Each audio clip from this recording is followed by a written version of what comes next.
suggestions, comments, or ideas are welcome to make our meetings the best they can be. The Racing for Recovery Support Group meeting is a cutting-edge alternative to what is currently offered. By combining substance abusers, families, friends, and the public at large, we have created an environment that is beneficial to everyone who has been affected by alcohol and drug addiction. Meeting start time is 7 p.m. What am I going to say next? Anybody? Please don't be late. Please turn off and stay off your cell phones. All right. Good job, Shorty. Please, only one person speaks at a time, and speak loudly so everyone can hear you, because what you have to say is of value. We will sign your proof of attendance slips. If you leave them out in the hallway, you can pick them up when we're done with our discussion. Honesty is required. Feel free to openly share your comments and points of view on how alcohol and drug addiction has impacted your life. This meeting is open to people of all ages and welcomes diversity, so please refrain from using excessive foul language or language that discriminates against any race, gender, religion, ethnicity, sexual orientation, or disability in order to maintain an atmosphere of respect and dignity for all who are present. If you see a visitor, a new member, or a returning member that you haven't seen in a while, please warmly welcome them into our program. And lastly, please refrain from getting up and leaving the meeting while it's in progress, because it's disruptive to others. One last thing, is everybody aware that this is being broadcast live? So if you don't want to be on camera... What? Yeah, it is. See that? All kidding aside, if you don't want to be on camera, you have to be seated in one of the gray chairs or sit out and watch on the TV monitors outside. But feel confident in whatever you're going to say that's going to help the person in Hoboken, New Jersey tonight. That's a cool thing. All right, who has our lifestyles of recovery? I'm Mel. I have the guidelines for living a lifestyle of recovery. The lifestyle recovery guidelines are intended to be utilized by recovering individuals, their families, and anyone else who is striving to avoid substance abuse and achieve sobriety. Guidelines. 1. Recognizing that substance abuse ruins lives. 2. Wanting to pursue positive alternatives to substance abuse, such as our education, employment, quality relationships, health, and fitness. 3. Using resources such as friends, family, teachers, and peers as a way to achieve and remain sober. Adding sports, art, or music to these resources will help us stay focused and motivated. 4. Defining balance and working toward making it a part of everyday life. 5. Building self-esteem and confidence through sobriety to combat negative feelings regarding oneself. 6. Understanding that negative behaviors of isolation and self-pity lead to self-destruction. 7. Lifting a person up is different than allowing them to continue their destructive lifestyles. Be there for yourself and be patient with your friends and family. 8. Learning how to help without supporting the addict's behavior. Providing assistance to the recovering individual that will improve their lives, not further their usage. 9. Recognizing personal challenges and integrating them into our lifestyle as challenges to triumph over. 10. Caring for our personal, emotional, physical, and spiritual individuality is the source we use for our sense of worth. Each person is truly magnificent. Our mission at Racing for Recovery is to prevent all forms of substance abuse by promoting a lifestyle of fitness and health for all those affected by addiction. All right. Is there anybody here for their first ever Racing for Recovery support group meeting tonight? Awesome.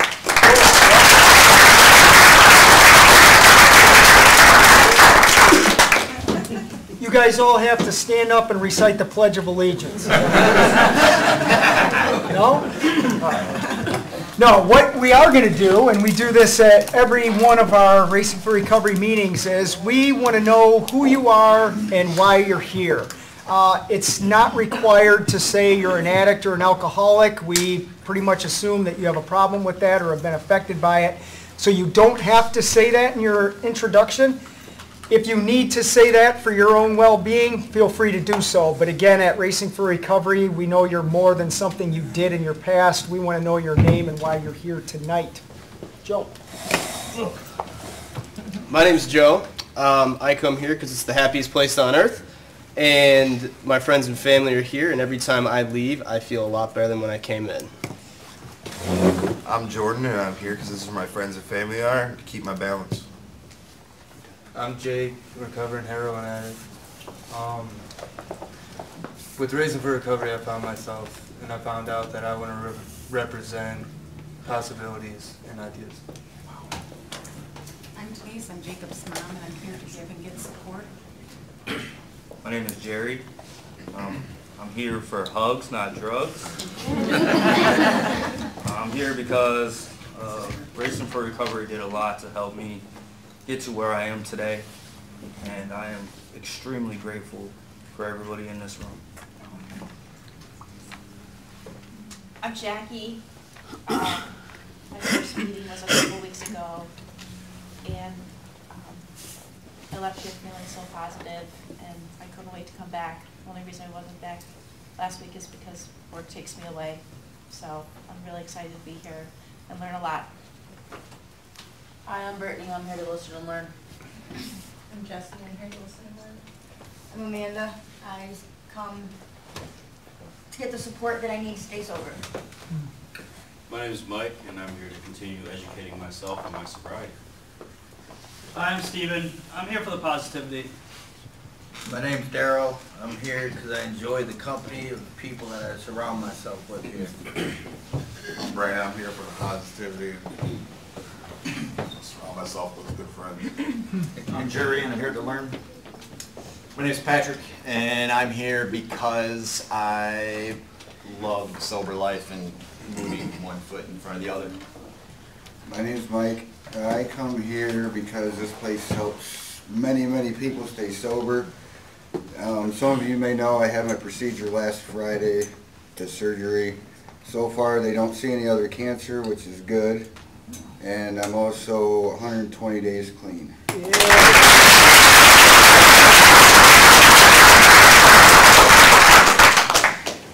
I'm Ashley. I traveled from Tiffin to come to this meeting. I came once before. I really liked it.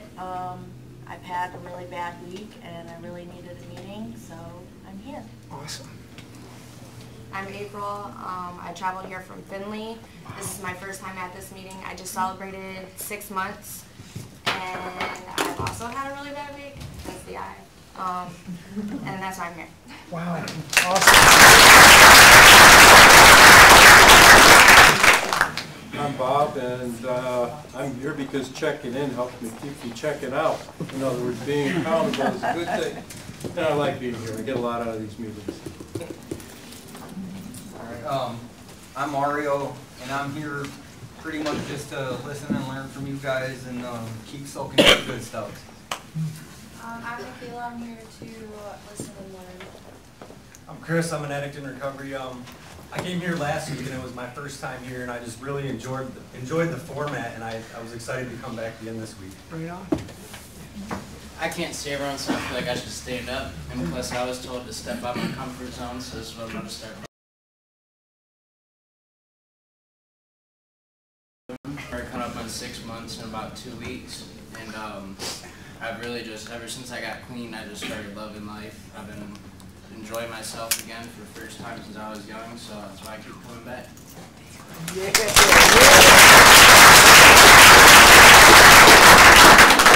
I'm Teresa. I'm a proud mom of this kid, and I keep coming for him. I'm Renee. I'm the proud friend of this mom, and I have a wonderful, I'd say she's a recovering addict, because she was an addict, but she's at work tonight because she's the employee of the month. And, this is a positive place for me to get hope. I'm Mike, and I'm here because it provides me with a new healthy structure. My name is Anna. I'm here to learn how to live a joyous, peaceful, healthy, productive life. My name's Joe. I'm here because I want to keep living a better life. I'm Scott, and I'm here because sobriety saved my life. I'm traveling here to participate if possible topic permits. I'm Kelly, and I'm here because the only way not to have to come back to this program is to not leave the program. Well said. Hi, I'm Sandy. I'm mom of 2 adult addict sons in recovery, and we've been coming here for quite a long time. And anyways, I come here to support family members and let you know that there's hope. Just keep coming back to this meeting, and it'll give you a lot of positive thoughts. Hi, I'm Stephanie. I guess I walked out and came back in. I'm definitely infected by drugs and alcohol. Was trying to figure things out with, what is it, cotton balls in my ear and stop. I don't know. I'm just. We don't do that cotton thing here. You're No, all right. no. Just be you. Just be me? Just be you. Yep. Yeah, okay. Yep. Say what you want. I'm Ron. I'm here to give you support. Hi, I'm Sabrina. I'm here because I enjoy racing for recovery. I'm Frankie. I'm here for support. I'm April, and I've heard great things about this meeting, so I figured I would give it a try. I'm Adam, and I love Racing for Recovery. It's the most positive place that I've been in a long time, and it just keeps me coming back every day. I love the positivity, so good. My name's Amanda, and I'm here to learn. My name is Monica, and I'm here to learn. My name is Sahar, and I'm here to learn. My name's Leah, and I'm here to learn, and I also was an addict myself. That a girl. Right on. I'm Malik, and I'm here to learn. I'm Mark. I come for the positive vibes, the format, and to save my life. Are you here to learn too, or not? Absolutely. Okay. Let's try and Go there. I'm Tatiana, and I'm also here to, I guess, learn and get all the great positive vibes. I have wonderful friends and family. I am Mel, and I come to Racing for Recovery because my peers and my family and friends that are at racing show me support and care, and every day I feel a little bit more worth it the more I stick with it. I'm Randall. I'm here to stay positive. I always learn something great at these meetings, so I keep coming back. I'm Shorty. I'm a family member here at Racing for Recovery.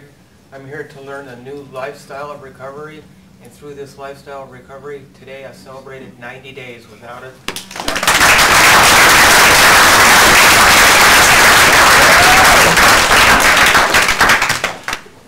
I'm Jody, and I come here because I've been coming here for a long time, and I always get something out of this meeting that I never get from any other meeting that I attend. I'm Jennifer. I'm here to listen and learn. I'm Kelsey. I'm here to listen and learn. I'm Miranda, and I'm here to listen and learn. I'm Elaine. I'm here to listen and learn, and I like it here. I'm Ashley, and I know it's not long, but I'm really excited because I've been sober from marijuana for a whole week and threw away all of my stuff with it, and my mind's clear, and I don't even know why I started it in the first place. Good to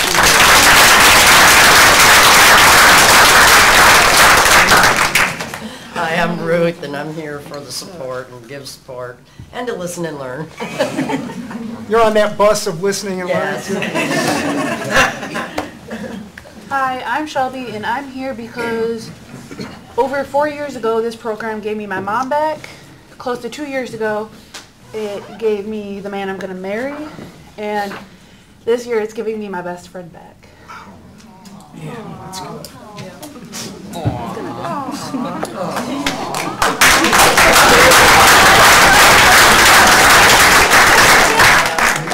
I'm Matt. I'm just simply here to be a symbol of hope for the ones who are hopeless. Thanks, man.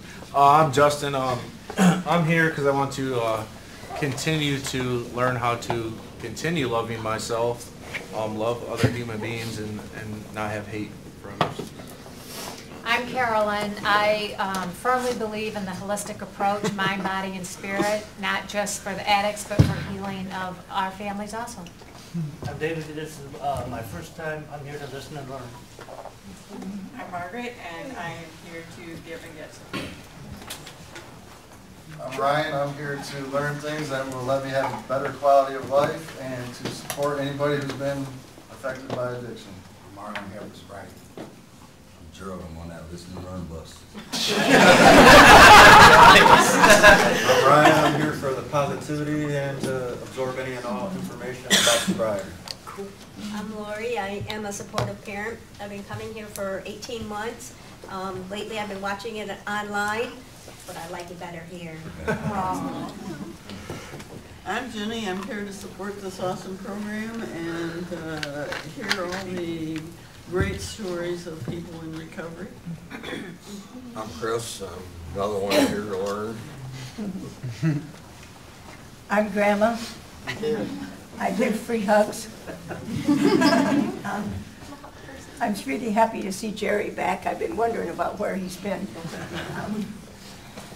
Today was kind of a bad day for me, but when I come here and see all you people, it makes me feel so much better. Sarah, go ahead. I'm Sarah. I'm here to learn. My name's Eric. I'm here to learn new healthy, positive ways to stay sober. What's up, everybody? My name is Nick, and I'm here to listen and learn as well. I'm Emily, and I'm here because the past trauma that I've been through, the hurts that I've been through in both my addiction and my recovery are healed when I can put it to use and help others with it. I'm Justine. The IOP is really keeping me sober, so it's fine. Hi, I'm Susan, and I'm here. I never say this, but I'm just going to say it tonight. This dude here, he's my bro. And I just love the crap out of him, and I am just so thankful for this place because Racing for Recovery saved my bro. And it's made me so happy, and I'm just so proud of him. I'm proud to be his sister, and he probably is so mad at me right now, but, but I just had to say it, because I never say it. Well, I gotta follow that up. I'm Jeff, and you know what? I'm here because this is just a huge part of my new life that I'm just grateful for that. My name is Tony, and I'm just here to learn. Cool. My name is Chris, and I'm just here to be in my part. I'm Kevin. I'm at peace here. This is my high coming here, man. So, you know, I'm 60 days clean today.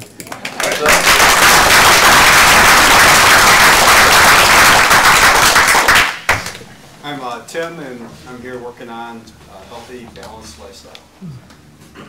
My name's Norm, and I come here to these meetings because it gives me inspiration, along with the meeting and everybody in here, to help me stay on the right track and stay sober. My name's James. I'm an alcoholic, and I'm looking to expand my toolbox to keep my sobriety intact. My name's Tom. I come here to continue to learn. My name's Jessica. I'm here to support my recovery. I'm Dave. I'm here to support my son.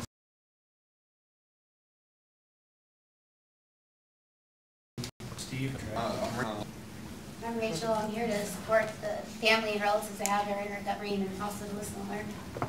I'm Nate. I'm here to live the life I should. I'm Brian. I'm here to support my brother Michael.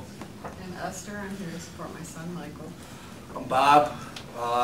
This program is not detrimental to my sobriety. I just love being here. You know, it's a great place to be. And I'm here to support my And I'm Michael, and I come here because it's not a program to me, it's a lifestyle. And I continue to have life-changing experiences here. I just had one an hour ago or less, and the people here are amazing, and I wouldn't have it any other way. Hi, I'm Amber. I come here because I love this program. I'm 120 days clean today.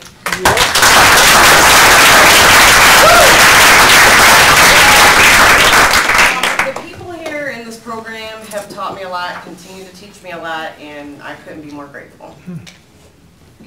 I'm Rachel. I believe in this program. I started coming for my dad, and I just found a passion, and I love watching people grow and heal here. Hi, Mike. Over 4 years ago, when I walked in this meeting, I found out it was a choice to make use drugs or not a disease, and it's made a big difference in my sobriety. I'm Conrad. I'm here to live a peaceful life and just for the support. I feel there's other things you can do besides going to a bar every weekend, chasing that nightlife and going to after hours and parties. You know, there's other things in life besides doing that. Really? I didn't know that. Thanks. He's just learning that. Right. My name's Kim, and the more I come here and be consistent, it just empowers me to do the right thing. My name's Courtney. I'm a recovering addict coming up on 2 years of sobriety. I am here because I needed a change of pace from the meetings that I'm used to. My name's Julie. I'm here to support my son Joe, and this is the place we first found help. My name is Bill, and I'm here to support my son Joe and anybody else that needs it. And our family just makes this a regular occurrence now. We're always here on Thursdays, and we love it. Hi, my name is Dana. I come to these meetings because the perspective and insight you guys show me is invaluable. I'm Gail. I come here to support this program and to support everybody who is beating their addiction and the strength that they have. And I'm also here because it's the one place that I can come and be myself after losing our daughter to addiction last summer. And everybody here understands that it's not always a happy day. My name is Bruce, and earlier this week I played back the podcast that's on Facebook that was made last week, I think, with you, Todd, and Jeff, which was great, and that kind of put me in a great positive frame of mind to look forward to the positivity here tonight. And also reading your book, the Cleveland book. I'm about 80% of the way through. And a great book, by the way. The only problem I have is that I don't want to read it right before I go to bed because I think of things for 2 hours. Would you be interested in doing said podcast sometime then? Sure. Cool. I'm Gavin, and I'm here for knowledge and to remember what I'm working for. I'm Alexis. I am a grateful recovering addict. I traveled here from Cleveland, but I started my journey in recovery in this place, and even though I've had some bumps in the road, I am celebrating 60 days of actual sobriety for real this time.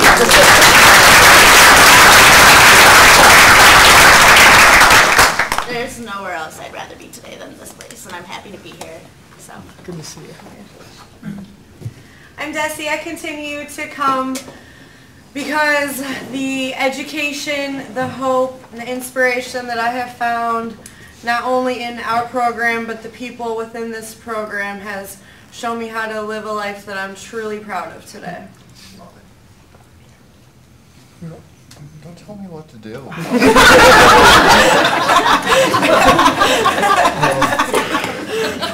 I'm Brendan, and I'm here because I don't know how to leave. No, it's just something I do every Thursday, and I mean, it's helped so much, so I'm just going to keep doing it. There's nowhere else I want to be right now. And you have a year tomorrow. You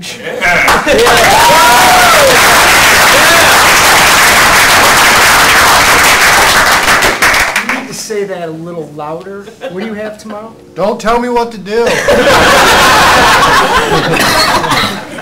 He has a year tomorrow.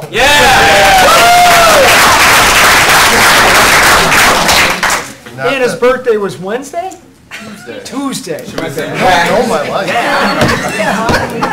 All kinds of mistakes I made already. My name's Todd Crandall, and I want to say this. We use humor here. It's okay to laugh. It's good. I like coming in here and watching people when they cry because they're hurt, because I know there's a lot of love and support for them. I love celebrating and using humor, showing examples of what recovery looks like, and I'm just honored to be a part of our program. It's great to be here. Who has Dee's poem? Running from, or The Answer by Donald D. Carr. Running from the misery, trying to escape the pain, as I approach the light of hope that lies before me. Each step overwhelms me. Every breath sears my throat. I ache. My body rebels against me. My memories torment me. Agony has become my closest companion. My demons mock me as I dangle helplessly above the abyss of drug and alcohol abuse. The voices all sound the same, criticizing, accusing, blaming me for what has happened. They don't understand. They don't care who I am. I am a human being full of thoughts and feelings. I'm worth saving, just show me the way. At last I reach the light of promise. There stands the answer. Open arms, understanding smiles, looks of trust. And so it begins, racing for recovery. Okay, before we get started with a couple topics tonight, because we had a lot of people on that listen and learn bus, so we'll do some learning. For those that came here tonight, you can tell this is probably different than what you've been accustomed to. Good. So the introductions are for, you hear family members that are coming, former substance abusers, maybe someone that's currently battling with addiction. This program was started to help everybody who's been affected by addiction, hence the format. Our addictions affect everybody, not just us, so everybody needs to be in the same environment to learn how to help, provide empathy, education, and support for each side of addiction. As I said before, it's okay to laugh. If you have a question in here, ask it early. If you want to make a statement, feel free to do so. You never know who is going to be impacted by your words. What you say is of value. I mean, there's people that are watching this that we'll probably never meet, and you may say something that's going to help somebody in Denver, Colorado that you'll never meet. That's cool. Don't be afraid to be yourself in here. Just relax and embrace it. It's a good place to be. So that's what we do. So how about a couple topics? Let's talk about the power of self-forgiving. When you forgive self, how good that feels for you. Also, for us who have overcome our addiction, and Emily kind of alluded to this, but the benefits of taking responsibility for our choices in addiction, how that feels now when you're handling that. And for our family members, how does it feel to not be enabling your loved one? And how can you share what you've gone through that can help somebody maybe who's currently doing that? So again, the power of self-forgiving, the benefits of being or taking responsibility for our choices in addiction, and for family members, what is it like to not enable your loved one anymore? Joe. My name's Joe. I don't really have anything about the topic, to be honest. I just have a statement. If anybody that in here knows me, or even if you don't know me, a lot of the times it makes a difference of if you're going to use or drink that night, if you have someone to listen to. I'm a great listener if you just want to bitch and vent or complain about your day. So I just... That's never been done here before. That is awesome. There you go. You did something new.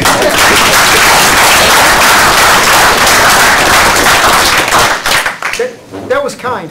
Very cool. Go ahead. It took me like 4 years to finally take responsibility for the problems I had with drinking and smoking pot, and today I finally texted my best friend Shelby and told her I really did have a problem, and I'm very thankful I started coming here. Beautiful. And how much she called me crying. Yes. When she was upset.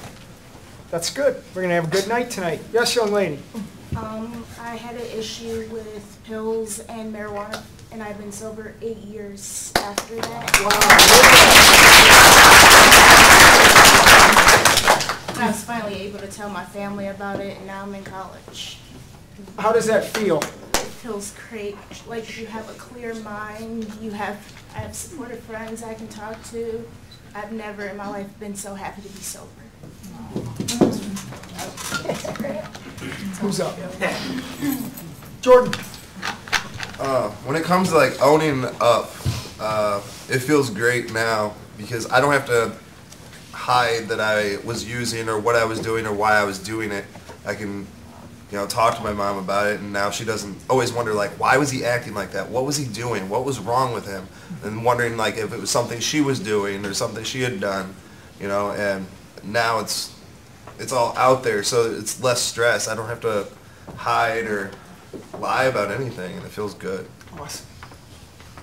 Well, I think, I wasn't going to say anything until you said that. I think for me, once I tried to hide it because I was trying to be the perfect mom, the perfect spouse, the perfect worker, the perfect this, the perfect that. And I think that it wasn't until everybody found out or that my mistake got caught and I got caught up in it and I had the consequences that I was actually able to surrender and start living in freedom. And there was just it was like such a big relief this last time when everything happened because I was able to breathe. So you're right, like getting caught was a huge blessing because I can breathe and I can set my own pace for this new journey and I can relax and embrace sobriety. So. Adam, go ahead. Yeah, I was gonna say self-forgiveness. I think as addicts, we beat ourselves up a lot because of the things that we've done while we use. And what I've been learning through Racing for Recovery is quit doing that shit. And it's all about the future, what the future holds, and to start doing positive things that, you know, make us feel good every day. So. Right on. Nick. Yeah, the power of forgiveness. It's a good topic. For me personally, that's where my recovery will start and does start. You know, it's hard to forgive yourself because I'm sure we've all done a lot of crazy, horrible, devilish things. But if you don't work on what's inside and what really got you going, on the hamster wheel of addiction, it's going to be impossible. You got to work on yourself, and you have to forgive yourself. It may not be easy. It's definitely not easy because I still don't forgive myself for everything I've done. And, but that's where it really starts for me. Yeah, you just got to get honest and get real. It's not easy, but it's worth it. Well said. Mike in the back. That's what Joe referred you as. There's like 6 mics here. For me, to go from 9 days ago to attempted suicide with heroin, to go to today, to where I probably have been happier even before 10 months ago of being here. I think I'm even happier now. And just to say, AJ blew my legs out, or else I would have stood up and popped my head out or something. But yeah, it's a great feeling. I'm on my way to get sober and continue educating myself on that. That's beautiful. Julie, Joe is really excited for you to talk. I just want to say from the family side, to stop enabling Joe, or for all of us, you can start to see him grow. And that's really exciting as a parent to be able to see him make good decisions and start to grow and change. And that's a really good feeling to stop enabling. Mike. Joe's still growing. I wasn't here tonight, but this topic I've been struggling with all week, and I've been searching for an answer, and wow, what the last 45 minutes I've had has been amazing. I came from a spirituality meeting, and I had went outside, came back in, and I stopped and talked to Mike Davis, and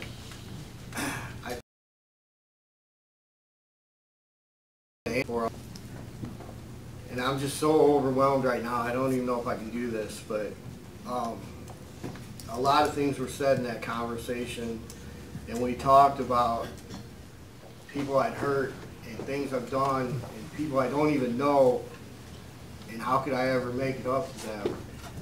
And he assured me that my testimony, and every time I speak, that I'm helping people immensely by the hundreds. He said he has taken my testimony to prison ministries, and he shares it all the time, which just floored me. Like, I didn't know the things I was doing was getting out of, you know, just these people that I deal with every day. But it was just an amazing conversation, and he said he don't normally do things like this, but he looked at me and said, you don't have to worry about applications or resumes. He says, this is going to be your economy. I'm sure that one day people will pay you to come and speak to them. And it was just an amazing experience. Like, I mean, I talked about life-changing experiences, and what was said in that hallway out there changed my life, I'm sure of it. Right on. Steph, go ahead. Attitude has a lot to do with it. I mean, you know, when you wake up and you get out of bed, I mean, right there, that's, you know, your attitude. You know, do you want to have a crappy attitude, or do you want to have a good attitude? That plays a lot into it. I know a friend, I have a friend who, with their family, and the mother died and the daughter is in jail, and she cannot get a furlough because she's got so many felonies. And I'm stuck because, for the grace of God, there goes me, because all of my jail stints have been around my mother. Like my mother's birthday, Mother's Day, you know, calling your mother on Mother's Day from jail, you know, that's terrible. But to not go to my mom's funeral, that would just be terrible. And I just can't get over the thought, you know, that could have been me, you know. But yeah, I'm stuck with that feeling of, I don't know what the feeling is. But attitude has got a lot to do with, you know, self-forgiving, and, you know, you have to have the right attitude every day, and, you know, just... Before Brendan goes, I put in here, you know, one of our topics, the benefits of taking responsibility, and Mikey kind of reminded me of this. The first, I'll call it an interview, the first time I got asked about what I went through and what I was currently doing was by the Toledo Blade back in 2001. And I was sitting at the Olive Garden on Monroe Street, and the guy was talking to me, John Wagner, and it was the catalyst that would eventually start this whole program. But he was asking me some things, and I'm telling him some stuff about what I went through. And I remember him saying to me, you know, once you're talking to me like this, you can never go back on your words. And I remember, I think I had either a pen in my hand or I was drinking something, and I put it down and I looked directly at him and I said, I am well aware of what I'm saying to you right now. And what I mean by that is, I knew when I was saying what I was saying and where that was going in a public forum, and how I never, ever, ever, ever, ever, for the rest of my life, was going to have to eat those words. So when I talk about taking responsibility, it's not about just what we did and taking responsibility for it, for court issues or financial issues. If you are talking in here or anywhere about what you're doing, own it. Because somebody else who's listening is paying attention to that. And if you don't honor your words of what you're saying, what does that do for that person? When we talk about the stigma of addiction, it's bad out there. People don't think this can be done. So if you're doing it, be grateful that you have the opportunity to do it. And when you're talking, remember what you're saying, because people are listening. So when it gets hard, which it's gonna, remember that before you choose to pick up and do it again, because your credibility is gone the minute you say that. So it's just another reminder of, think about what you're saying and who's watching, and be able to hold yourself accountable for that, because it's important to the people who are hearing you and yourself. That's what I think of when I think about being responsible for that. I will never forget him asking me that, nor will I forget my response. Is ever going to be able to say to me, I knew you couldn't do it. I'm not going to give it to them for myself, regardless of what they think, because I want to be able to say I own what I was talking about. It's very important. You're up. That's I told you what to do again.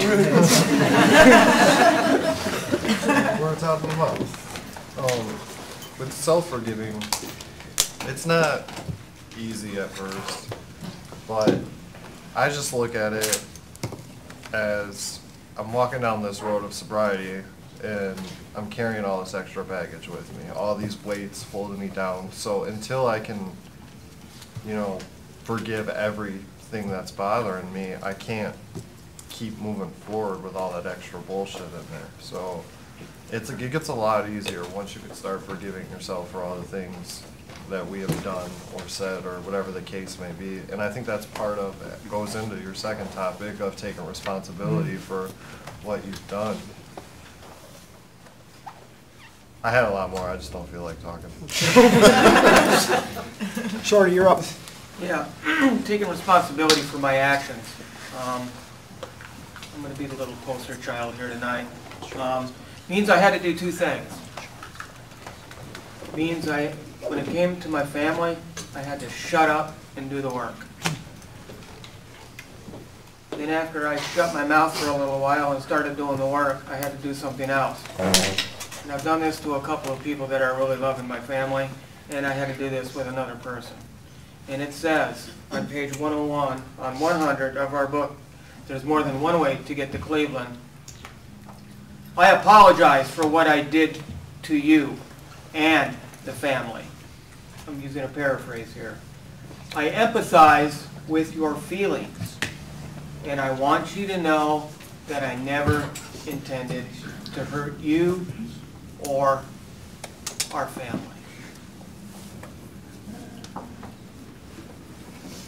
To me, that's taking responsibility. It's not giving my family another sorry. It's not giving them another explanation. It's not begging for forgiveness. It's just what I had to do for my program of shut up and do the work. Trust in the process of this lifestyle of recovery is what I also had to do. I had to learn to be patient. My family still doesn't come around to the meetings, but I'm patient. I need to be. There's a lot of hurt there. There's a lot of things that I've done that I'm still going to have to pay for. But that's okay. The amount of time that I did what I did, 3 months is not going to make up for that. I can tell you that right now. And for you people in TV land, two things that I'll tell you that I've learned in this new lifestyle of recovery. With sobriety, anything is possible. I'm doing things that I haven't done in years. Exercising, new nutritional program, and just learning to live life again and actually absolutely loving it is something that I haven't done in a long, long time. And something else I learned is that we, if you're one of me or if you are like me, we never have to use drugs or alcohol ever again. We just don't have to. And that to me is the promise that I use every day. Thank you. You're welcome. Good job. Charles. Thanks, Charles.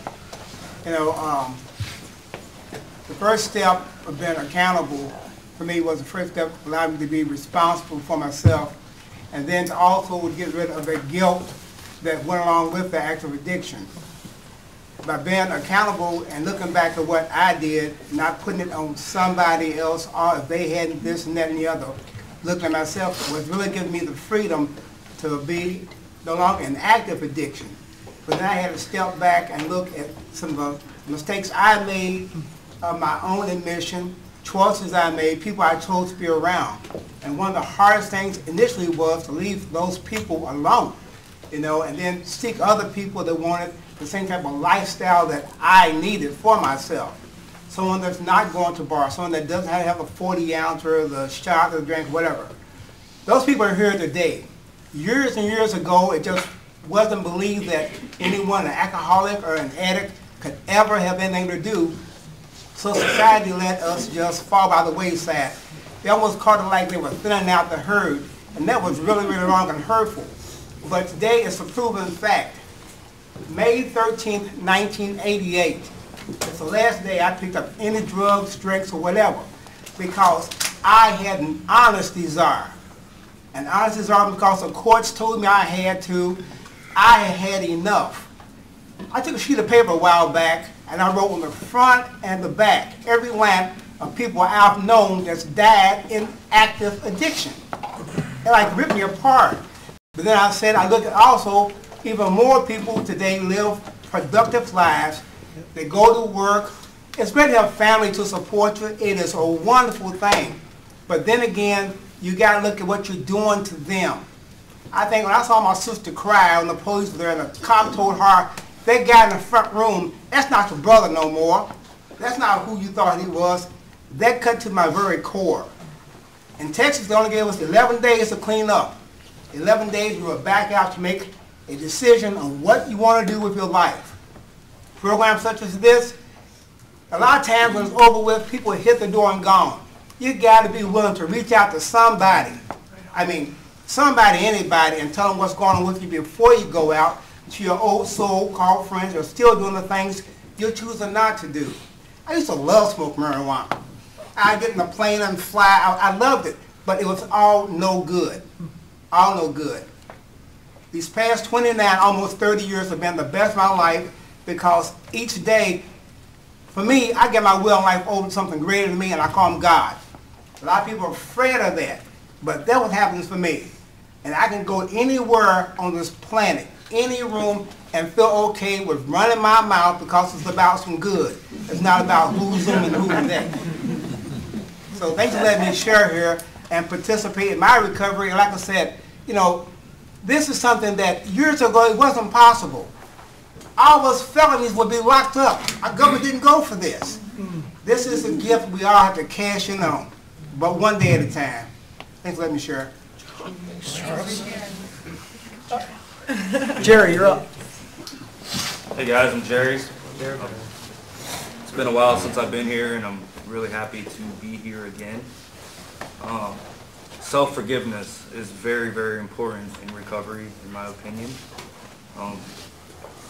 It's not until you can start to work on yourself and forgive yourself that you can learn to love yourself again. And you can't love anybody else until you love yourself. So that's very, very, very key. Today I'm reminded of being here almost a year ago. Easter Sunday last year. I decided to use again after 14 months clean, around 14 months being clean, and I overdosed and died. 14 Narcans later, I was given another shot at life, and a couple days later I wound up in here. Never heard of Racing for Recovery. Don't even really know how I got here, but I got here. And you guys opened your hearts, your minds, your arms. You guys embraced me. Parents in here, friends in here, you guys become family to me.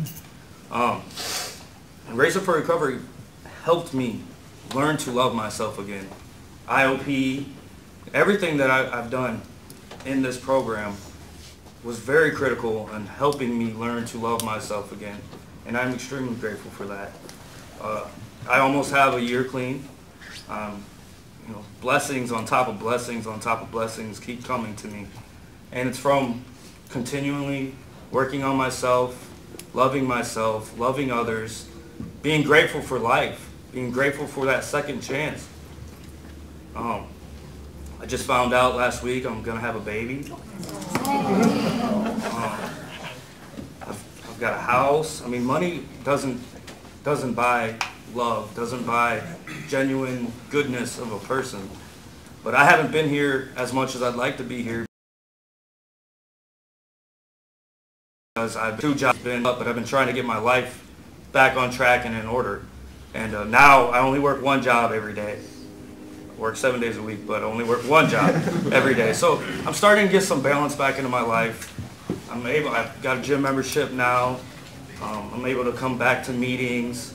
Just the blessings that life is giving me from being clean, from waking up every day and attacking it as a brand new day and doing everything I can to be a genuinely good person, a person that has virtues and values and is honest, just a person of integrity. And that's what I work for every single day. And Racing for Recovery helped me become this person. And I thank you guys all. Awesome. Ooh, thanks. Patrick, did you have your hand up? No, I didn't, but that was beautiful what Jerry just said. That's something that I strive for every day myself, you know, and to hear you're coming up on a year, that's awesome. I'm coming up on 30 or 90 days, so, I mean, that's great.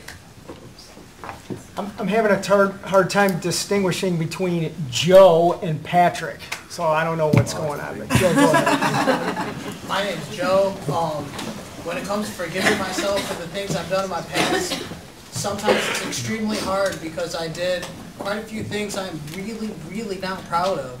But some things are really easy to. You know, I'd like to think about it like my Credit Karma account. If I look at it all as a whole, it's really intimidating. But then I look more detailed into it at the smaller things that I can manage today, and I chip away at that. And then the big things, you know, well, after I get enough little things knocked out, the big things will be easy, I feel. So that helps me. Go ahead. Does your account give loans?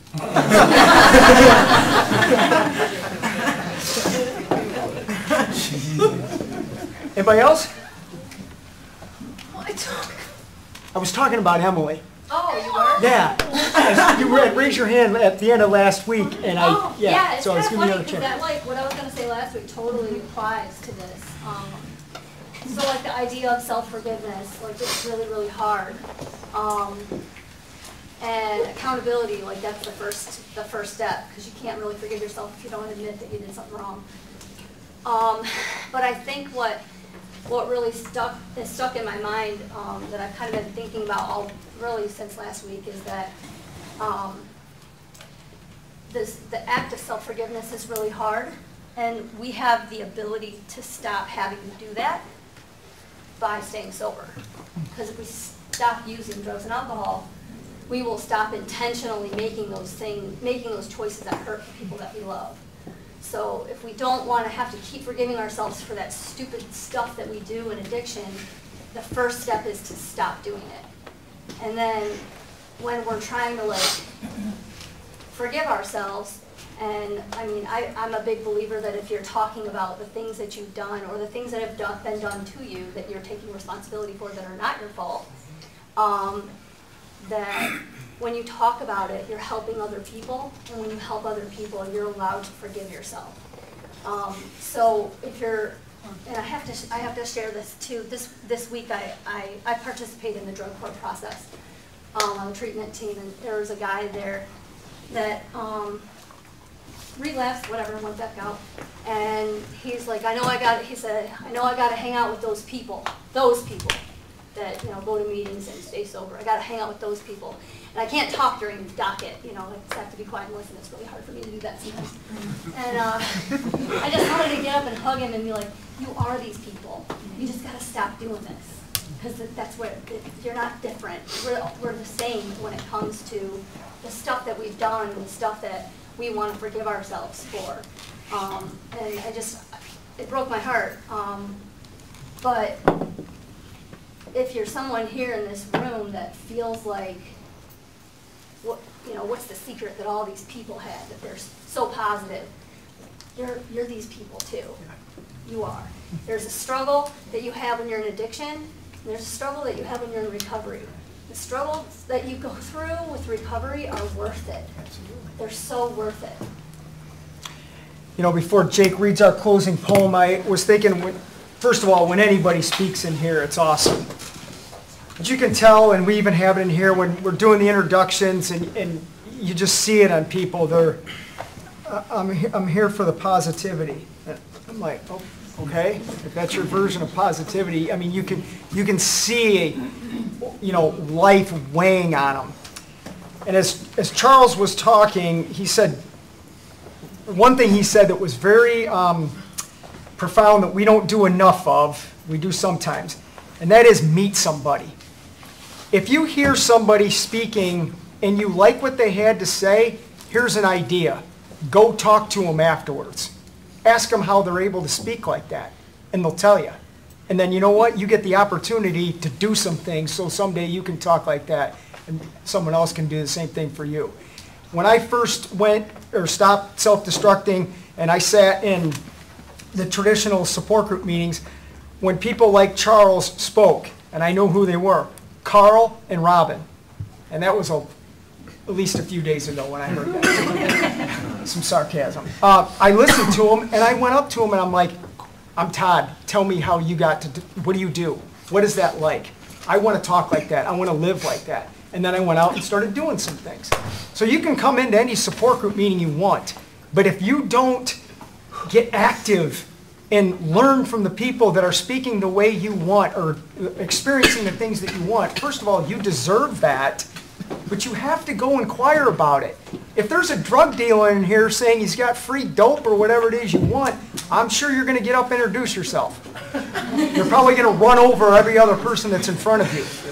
Do the same effort in sobriety. You hear somebody talk like that, don't knock the people out of the way, but go up there and meet that person. Don't walk out of here without meeting somebody new tonight.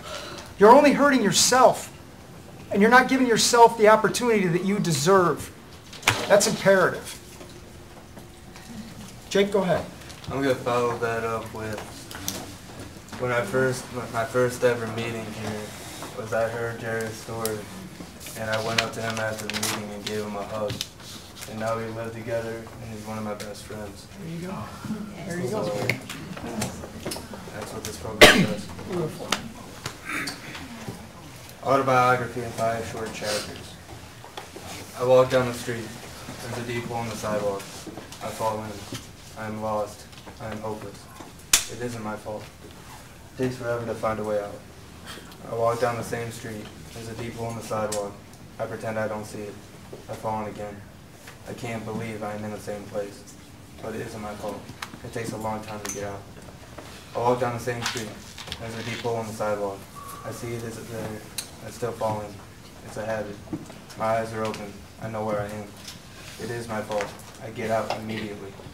I walk down the same street. There's a deep hole in the sidewalk. I walk around it. I walk down another street. Thank you very much for coming, everybody.